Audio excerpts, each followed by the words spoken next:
Eu acho que quem não virar fintech vai acabar mesmo, né? Porque fintech não é simplesmente uma startup, né? É você trabalhar numa maneira ágil, é você colocar o cliente na frente dos seus interesses, é você montar uma estrutura horizontal, é você empoderar as pessoas, é você fugir daquela estrutura de multinacional ou hierárquica que poucas pessoas querem trabalhar, né? As pessoas não se sentem vivas nessas estruturas.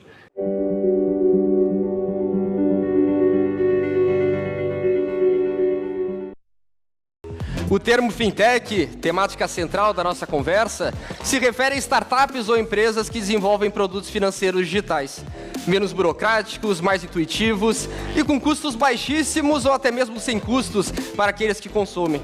São soluções como os cartões de crédito sem anuidade, as contas digitais gratuitas, os empréstimos facilitados, dentre uma série de outras possibilidades. Tudo isso graças à tecnologia. O número de empresas nesse segmento vem crescendo exponencialmente. Juntas, as startups financeiras brasileiras captaram 1,9 bilhão de dólares ao longo de 2020, conforme dados do Inside Fintech Report, realizado pelo Distrito Dataminer. Afinal, vai tudo virar fintech? Boa pergunta, Laura. E o que essa questão nos diz? Como aproveitar ao máximo o cenário dessas oportunidades que o mundo digital nos oferece? Convido os palestrantes Guilherme Benchimol, CEO e fundador da XP, juntamente com Marcos Boschetti, CEO e fundador da Nelogica, e junto a ele Sérgio Fúrio, CEO e fundador da Acreditas. Meu nome é Sérgio Fúrio, sou fundador da Acreditas, sou espanhol, acho que pelo sotaque não dá para enganar a ninguém. Em 2012, quando o termo fintech nem existia, eu que tinha a coragem de vir para aqui para o Brasil. A minha esposa é brasileira. A gente morava em Nova York e em um jantar aí meio que, quando estávamos namorando, ela me falou que os juros aqui no Brasil eram meio que absurdos. Então eu pensava que absurdos era algo assim como 15, 20% do cartão de crédito ao ano. E então ela começou a falar que, veja bem, é isso mais no mês. É bom, parece um mercado legal, interessante, com margem, não? E comecei meio que a mergulhar, não, em quais eram os motivos disso, não? E escutava muito, não, no mercado o pessoal falando que o problema era o brasileiro, que ele não pagava de volta, que ele era inadimplente, os custos de funding, uma coisa que os bancos chamavam o custo Brasil. E ao final, quando meio que comecei a fazer aí o doble clique aí na jornada dessas taxas de juros, que eu percebia muito era que grande parte do problema estava em um sistema de agências que já tinham cumprido um papel aí super legal, mas que provavelmente para o futuro ia mudar bastante, não? Então essa estrutura de custos meio que mudava para frente. Aí meio que decidimos começar a empresa, isso era 2012, fintech não existia como nome, e 9 anos depois aqui a gente continua, não? E o que mudou obviamente foi o cliente, não? O consumidor mudou, e essas agências bancárias não, provavelmente agora estão meio que vazias e buscando alguém mais que ocupe elas. E o grande beneficiário de tudo isso não está sendo o consumidor final, que agora começa, não, a ver que realmente não precisa ir a essa agência, que consegue fazer as coisas com uma experiência muito bacana, uma experiência muito legal, desde casa. E mais ainda, não, com um processo como é pedir um crédito, não? É algo que você meio que se sente meio que está confessando a sua vida e a dos seus filhos para alguém que está aí do outro lado, não? A gente reinventou o mercado de crédito, pegando um crédito muito de mercado desenvolvido, não? Home equity, crédito de veículo, créditos baratos mesmo, não? Meio que para popularizar e dar democracia a um mercado que tinha muito pouco disso, não? E acho que na minha perspectiva, o que está acontecendo muito é que o cliente, ao final, está mais no centro do que nunca. Eu lembro faz 20 anos já, e provavelmente o Marcos e o Guilherme concordam comigo. Sempre todo mundo falava de que o cliente no centro, customer centricity, e na verdade é que ninguém estava nem aí pelo cliente, não? E agora, na verdade é que o único motivo pelo qual todo mundo está olhando para ele é porque não tem jeito. O cliente de fato agora já está no centro porque ele está num aplicativo de um celular, ele está interagindo numa rede social, e aí a gente se teve que adaptar, não? Quando a gente começava a Acreditas faz 9 anos, a gente lembra sempre que o tráfego móvel era um 5% do total, hoje é um 95%. O cliente mudou, e a gente teve que mudar com ele, não? E acho que esse é o grande beneficiário, não? Mais do que pensar, não, que a gente vai assistir a um mundo onde todo vira fintech. A gente gosta muito de pensar que é um mundo onde a fintech se tem que adaptar aonde está o cliente, né? Nós vivemos uma época muito diferente hoje, né? Se a gente pegar e for pensar, vamos pegar um banco, por exemplo, só para fazer uma análise aqui, você precisava de uma série de licenças, uma série de conectar com N meios de pagamento para o dinheiro do cliente entrar e sair, construir camadas e mais camadas.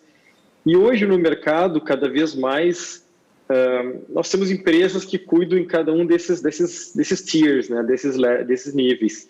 É um pouco como o que a AWS, a computação em nuvem, traz, né? Cada vez mais a gente consegue montar um sistema maior a partir de elementos e componentes, né, que se conectam.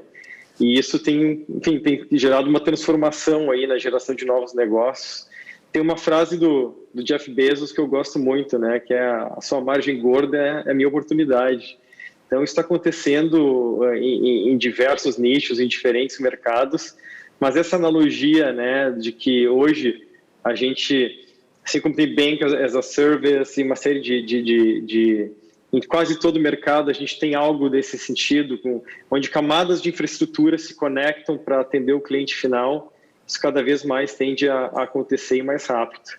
Então é uma realidade nova e, como disse o Sérgio, não adianta, né? De verdade colocar o cliente no centro da jornada, é o que a gente tenta fazer cada vez mais, só que hoje é um jogo diferente, é um jogo baseado em dados, é um jogo no qual a gente precisa cada vez mais ouvir o cliente onde ele está, seja na rede social, seja no grupo de Telegram, seja nas conversas, né, visitando os clientes, para desenhar essa jornada e aperfeiçoando ela constantemente, porque a extinção de um negócio, a extinção de uma empresa, hoje em dia pode ser algo muito rápido, né? É só ver o tempo que as empresas ficavam antes na lista das 500 maiores da Fortune que elas ficam hoje.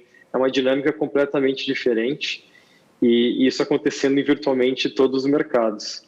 Eu me chamo Guilherme Schmoll, eu sou o CEO fundador da XP e eu comecei a empresa super sem querer e começar uma empresa de investimentos há 20 anos atrás era muito difícil, né? Porque você não tinha mentoria, você não tinha acesso a capital e ninguém vai confiar a terceira coisa mais importante da vida, né? Depois da família e da saúde, que é a sua poupança, uma empresa com um garoto que tem 24 anos de idade que está começando, né? Ainda mais em Porto Alegre, sem conhecer ninguém na cidade, ou quase ninguém. E foi através da educação que eu comecei a perceber que eu estava empreendendo. Então, assim, a gente começou a ganhar dinheiro com aula, a fazer resultado. No começo, eu confesso que a minha visão era muito mais montar a faculdade do que montar uma corretora, montar um banco. Mas a gente tinha montado uma fórmula que era diferente, que era uma fórmula que tinha CAC negativo, né? A gente atraía alunos, a gente ganhava por dar uma aula e depois convertia aqueles alunos em clientes.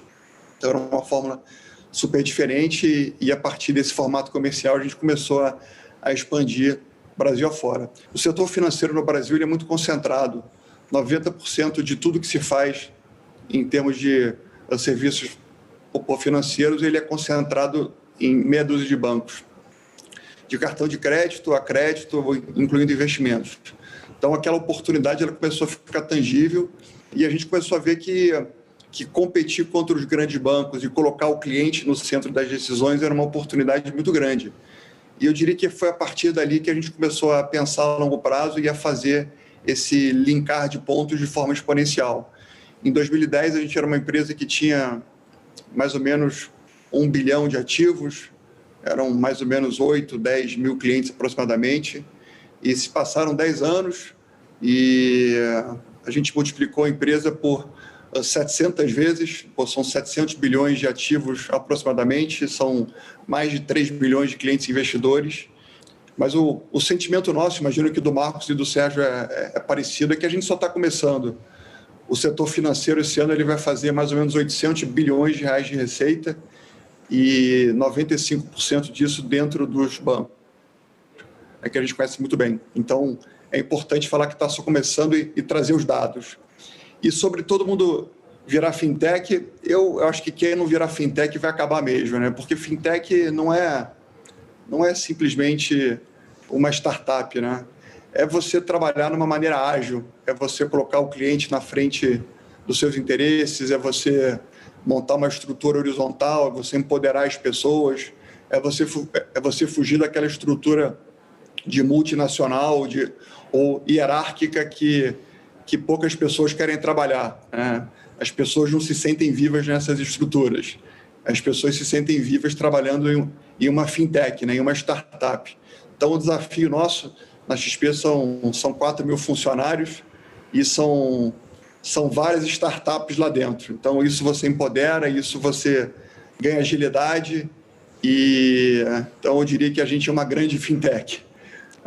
Mas eu espero que os grandes bancos não compreendam isso. Aliás, eu acho que eles não vão compreender, não, porque a cultura deles é diferente e o que ganha o jogo a longo prazo é a cultura. Então, acho que a gente está bem à frente, mas é importante sempre manter humildade e acreditar que você ainda tem muito a melhorar. Fazendo uma primeira pergunta para dar início à nossa conversa, ao nosso bate-papo, na sequência também trazendo as conversas dos nossos ouvintes. Cada vez mais a gente tem visto um movimento de empresas de software entrando no mercado transacional, ou seja, querendo virar uma fintech, ao mesmo tempo que temos empresas do segmento financeiro, como adquirentes, por exemplo, querendo virar empresas de software ou ampliar o seu portfólio de produtos. Como é que vocês acham que será o software do futuro? Soluções que serão agregadoras, que vão executar de ponta a ponta, inclusive a parte financeira e transacional? Ou haverá um processo de especialização com a entrega de soluções que serão nichadas para o consumidor que será atendido? O mercado, né, na verdade, qualquer mercado, ele tem uma jornada, né? Vamos lá, se eu sou uma provedora de e-commerce, meu cliente vai ter uma jornada que talvez vai ser lá desde hospedar um site até fazer um pacote, uma mercadoria chegar para o usuário final. No mercado financeiro e em outros, né, no agro, não vai ser diferente. A variável aqui vai ser sempre a jornada, seja esse cliente uma empresa, né, um B2B, ou seja o cliente final. O que vai acontecer, na minha visão, o que já está acontecendo, é que vai depender justamente, o que faz sentido é justamente como é que você entrega, né, as etapas dessa jornada, né? Por exemplo, dentro do setor de educação, eu sou uma escola e eu tenho alunos e eu tenho um ambiente físico. E, de repente, eu dou aula, por exemplo, para um setor. Vamos escolher um setor qualquer. A gente faz formação de engenheiros agrônomos. Ou eu faço formação para o varejo em geral, né? Medicina. Faz sentido eu, como uma empresa, também não prover soluções de software que ajudam na jornada do médico, que depois vai ter um consultório, ou do varejista? Talvez valha, mas eu acho que a chave de tudo, se vai virar fintech, se vai virar uma empresa de serviços de software, depende unicamente de um fator. Faz sentido dentro do contexto da jornada do cliente que eu quero atender ou não faz sentido? Essa é a pergunta que cada empresa vai acabar tendo que responder no futuro. A gente sabe que o Brasil é um país muito burocrático e o mercado financeiro é um setor altamente regulado pelas agências estatais. Hoje, nós estamos na posição 137 no Índice de Liberdade Econômica, tendo como países vizinhos Paquistão, Serra Leoa, Nigéria e Egito. O IEE, há 36 anos, luta por uma sociedade mais livre e pró-mercado. Como vocês são impactados hoje por essas barreiras governamentais? E como vocês acreditam que estariam se o país fosse um país com mais liberdade para empreender?